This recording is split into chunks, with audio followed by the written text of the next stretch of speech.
For over a century, Scania has been driving the world of transport solutions.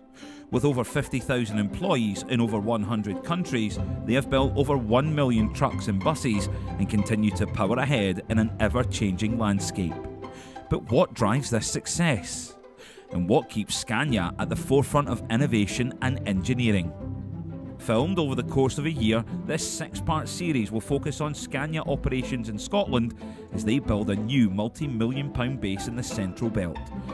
We'll meet the people who are integral to the progress of the company, from the managers that steer the ship to the technicians that care for every vehicle and the valued customers that rely on their knowledge and expertise. Welcome to the Scania family. On this episode of Scania Family, we're off to Linwood, 14 miles west of Glasgow, for an exclusive tour around the Malcom Heritage Centre from company director Andrew Malcom.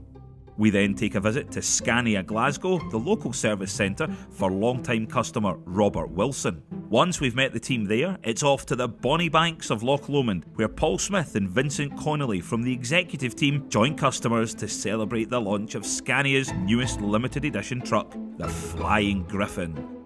But first to EuroCentral for an update on the new site.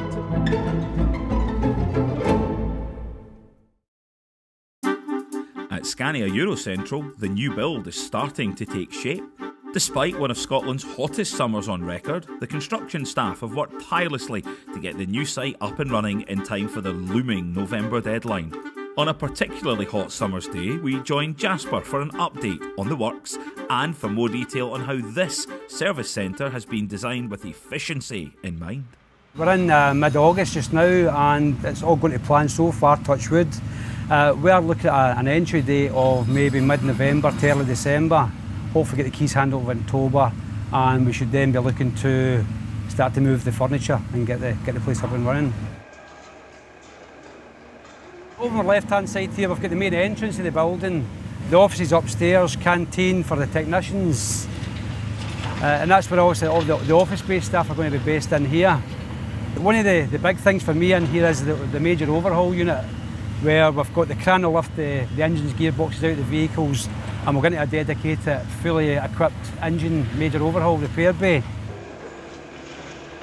We are doing a lot of things to try and make people feel part of the family. And we'll all share the same canteen, so if James Colburn's going in to eat his cheese sandwiches, Joe Bloggs, the technician's actually going in to eat his as well, and they just swap stories. But to have that sort of rapport with the guys will make a big difference as well. I think that'll be quite huge.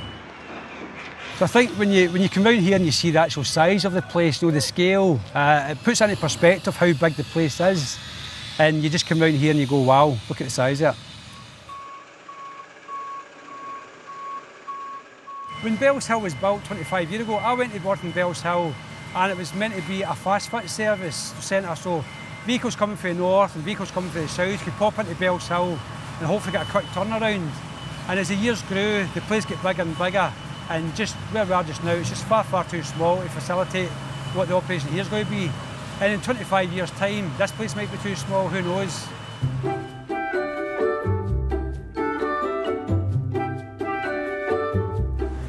Oh, Chaz, can I just do a quick one just for a funny one? Jim, you got me on it? You're not on camera, you're not on camera. You're not on camera. I've never met a Wraith Rovers fan in real life before. Here he is. Honest, I've seriously never met a Wraith Rovers fan in real life.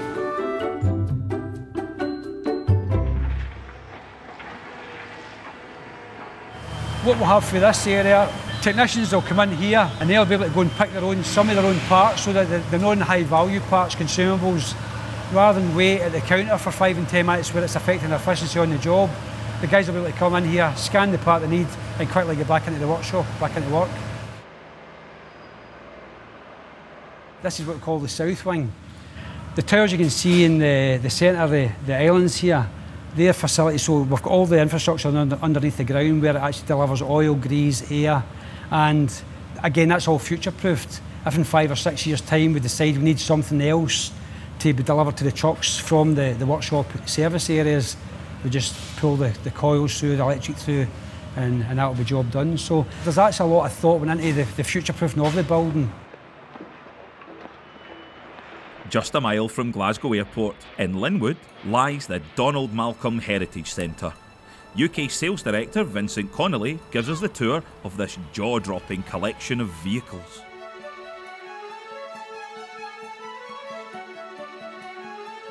So we're here today to meet with Andrew Malcolm, Chairman and CEO of the Malcolm Group. He has afforded us some time today to talk about his relationship with Scania in the most fantastic backdrop of his Heritage Centre.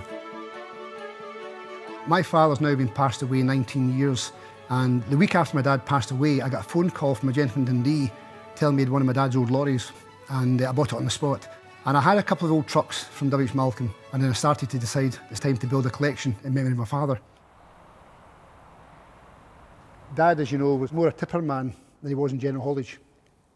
And he had these blue-eyed boys than the tipping trailers. So he had 2 or 3 143s on the tipping trailer fleet, and that was for his lead men. They led the way and led the pace. The rest of the boys had 113s. But hard to believe, no, 450, the roar of that 450 nowadays. To get that same rotary, you're up in the 500-600 horsepower. Isn't it? Completely different how they've all changed. But that's a great truck to drive. Over the years, Scania have been exceptional at understanding the customer's requirements, adopting to that, and we work very well with them from that point of view.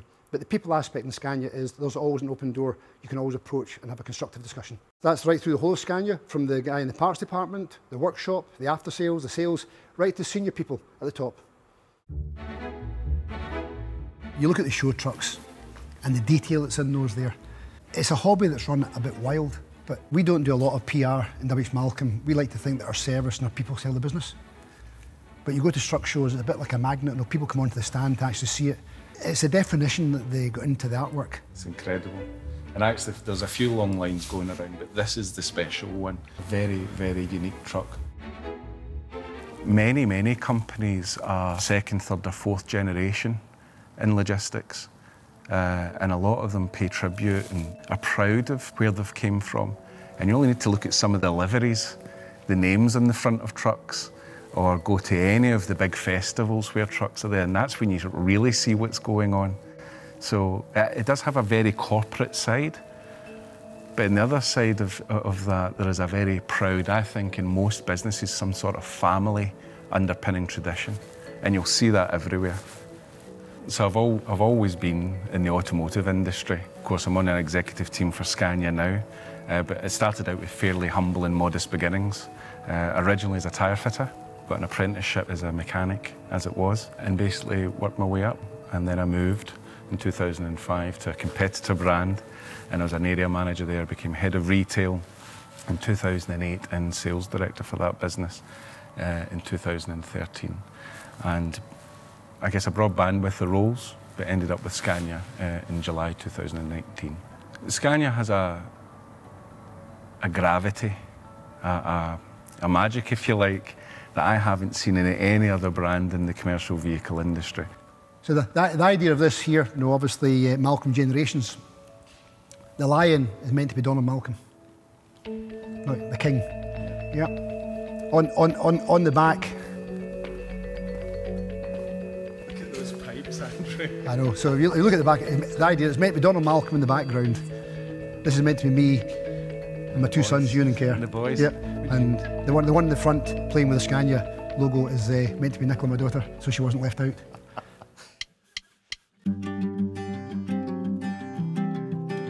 Glasgow, Scotland's most populated city, is known worldwide for its friendly inhabitants. This is certainly true of Scania Glasgow, which is situated in Renfrew on the south side of the River Clyde. I've managed here for a year, August 2020. Before that, I worked at Scania in Dundee. I'd been there for 4.5 years as manager. Before you get the management position, you're doing the workshop controller's role, and you report to the general manager. So it's basically an apprenticeship for the management role. And once you get your own depot, it's a good feeling. My name is Samantha. I've been working with the company just under a year now. I had worked in the car trade prior to coming into the truck trade. We are trying to obviously get a lot of kind of female people in, so that, you know, we can kind of come into this new era and have like female technicians working in the workshop, because it is a lot of them out there, you know, but we can't just stereotype. I'd been working in a haulage contractor, it was all Scanias we had. Even although I wasn't working here, just a customer, they always lifted the phone, they were always there to help. And you can't ask for more than that. And that's the way we try to be as well with our customers. Scania in general, it seems to be a kind of team mentality. In an ideal world, there's no hassle at all our MOTs will pass, there'll be no issues. But when there is issues, everybody comes together. When people come in, they're made aware, this is how Scania do things, this is how we do things. It's a nice place to work. Because I'm a senior technician, my job varies quite a lot. I could be in the workshop helping apprentices in here, I could be out at breakdowns. I'm a call-out technician, so I cover the whole of the West Coast. So I could be working in industrial or marine, I could be working on any sort of truck at all. It's a really varied job and I enjoy that. I enjoy teaching boys that are interested in trying to make them progress to where they should be. And I also enjoy getting out to like quarries and dealing with machines with faults I've never had before. I find that quite good when you get somewhere with something you've never dealt with before. I find that quite rewarding. I think even if you don't know anything about trucks, you'll know about Scania. I knew about Scanias before I was even old enough to work. My dad was a lorry driver, very, very adamant that Scania was the only truck. If you're going for a truck, it's a Scania. I think the future's bright. I mean, there's a lot of kind of stipulations in place with the Euro emissions and stuff like that, but Scania are always in front of that. So we've got the electrification, which is coming up next, which is going to be a big change for a lot of us. We were told that the electric trucks would be a large percentage of our sales within 5 years, so it's going to move quick. Things are going to change soon. It's going to be completely different principles they work on. So it is going to be a lot of new learning, but I look forward to it because it's important, it's required. I mean, it's something that needs to be done because it's quite obvious that global warming is becoming a big problem. So I'm looking forward to the changes in it. As I say, just like everything else, we'll take it in our stride. Scania will get the training involved and definitely by the time this comes out, we'll be ready to go. One of Scania Glasgow's longest serving customers, Robert Wilson Transport, specialise in moving farm machinery and equipment. We were keen to hear if Director Robert still finds the time to get out driving trucks himself amidst his busy schedule. We're in our 31st year now. As I said, I did start with one lorry. We're up to 7 of them own now, plus 2 subcontractors. I suppose I'm the boss. I still drive. I'm in the office on Monday and a Tuesday, and I still go out and drive the rest of the week. It's for my sanity, I think, more than anything. I need to get out of my wagon and just get away.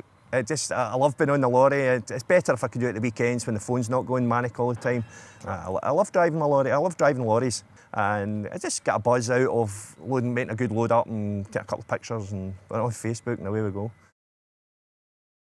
We work through Scania Fleet Management, who analyse and download our compliance, if you like, for the drivers, which is an excellent system. When I buy the lorries, we buy the package as well. And it also is a tracker. Not that I need to track my boys, but it saves me phoning them up and pestering them and seeing where they are every 2 minutes. And it's very good. It even shows you the fuel levels, AdBlue levels, the remaining driver time that week, that fortnight. It's just it's a package that tells me everything I need to know about my vehicles. But I like to keep everything in-house with Scania, so you're only dealing with the one company as much as possible. And you can go back to them if there's an issue. We've got the contacts again to go back and say, look, this isn't working, how do you work that, etc. Oh, I love having an argument with Bill, the salesman. And at the end of the day, we'll probably come down to the price of a Scania jacket between us or something like that. So, the always joke is that last Scania jacket cost me £150,000, but I got a free lorry. Robert Wilson in particular is such a great customer because he does have trust in me and his trust in the depot and the Scania brand. We always hit it off, you know, even before I was dealing with him, selling them the trucks, we always got on very well. He's a real nice guy to deal with. He knows what he's looking for. He's open to suggestions as well, and he'll work with me the same as I'll work with him. He understands my job and I understand his job, and that makes for a good kind of partnership. When I first started driving lorries, I didn't have a bunk in the back. I slept across the seats for the first 2 years. No night heater either. They've all got their night heaters. So, but it's just, that's the other reason for building it up. You wouldn't like to start just with a brand new wagon and all the gear and away you go. You appreciate the new machinery and new lorries once you've had the older ones. And at that time, I mean, Scania was, 30 odd years ago, Scania was still the #1 lorry, and it still is. In my eyes, it is still the #1 lorry. But to have a Scania was fantastic. For many customers, the prospect of owning one of Scania's limited edition trucks is a lifelong ambition. With the latest release of the Flying Griffin, a run of just 16 special V8 powered trucks with a whole range of custom features, a select few lucky customers were invited to celebrate in style at Cameron House on the banks of Loch Lomond. We had the most amazing celebration of the 16 Flying Griffins with our customers last night in the old house at Cameron House itself. And then we've taken some of the customers down to the marina this morning, really just to get a look at Loch Lomond, go out in the Celtic Warrior and blow out some of the cobwebs from what I think might have been a late night for some of our most prized customers. Although we were celebrating the Flying Griffin, we were actually celebrating getting together and getting back with the Scania family.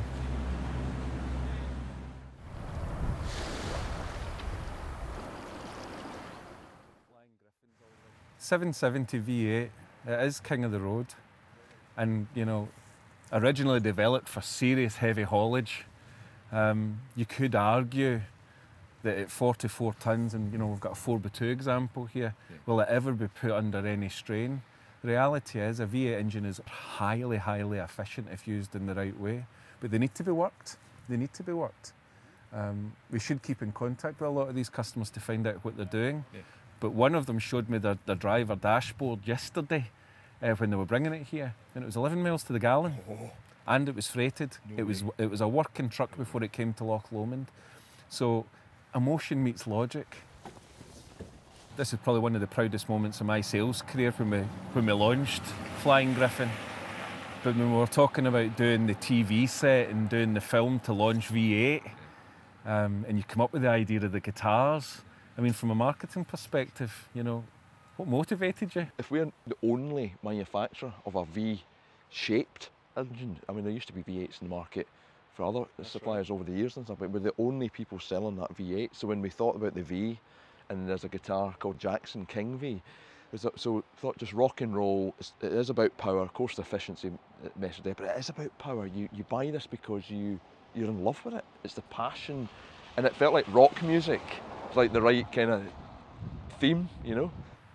I think the Flying Griffin release and the Flying Griffin celebration last night and this morning has been pretty special, Paul, and I have to say, I'll shake your hand for it because you've done exceptionally well. On the next episode of Scania Family, some of the Bells Hill team have a sneak peek at their new workplace for the first time. We'll visit Grangemouth, home of one of Scotland's most iconic sculptures. We'll pop over to Lark Hall for a tour around William Hamilton & Sons' fascinating site. And we catch up with Paul Smith on his home turf of Glasgow as he fills us in on his role as Executive Marketing Director for Scania here in the UK.